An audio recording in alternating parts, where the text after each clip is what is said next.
So the tools we have for the weight-bearing lunge test are a tape measure that goes in centimeters.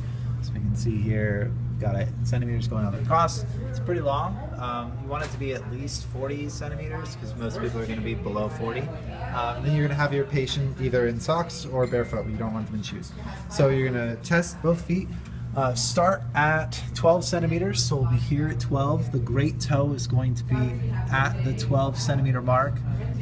And then you're going to tell your patient that they're going to have their foot fully placed on the ground, so all the way on the ground. They're going to try to knee the wall, but they can do anything they want with the back foot. They can lift it up in the air, they can go into a lunge, they can put it behind them, beside them, as long as their foot stays flat and that they don't pronate and that their knee doesn't go into valgus.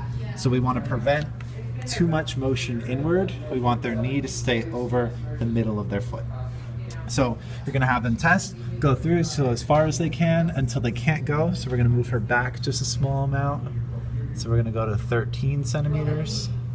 Good. And then go ahead and lunge.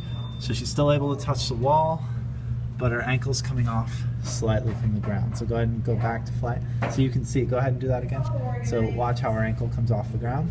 So we're going to go between 12 and 13 centimeters now. So we're going to go forward a little bit, just a little nudge, and then go again.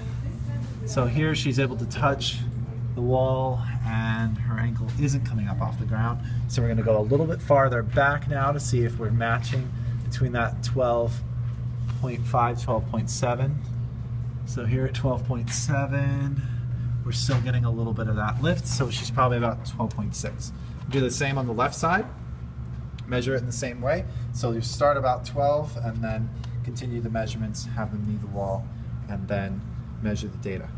Make sure you write down your patient's last name and first name if applicable, if they have multiple last names. And then you're going to collect that data and put it in the system so we can use it for analysis.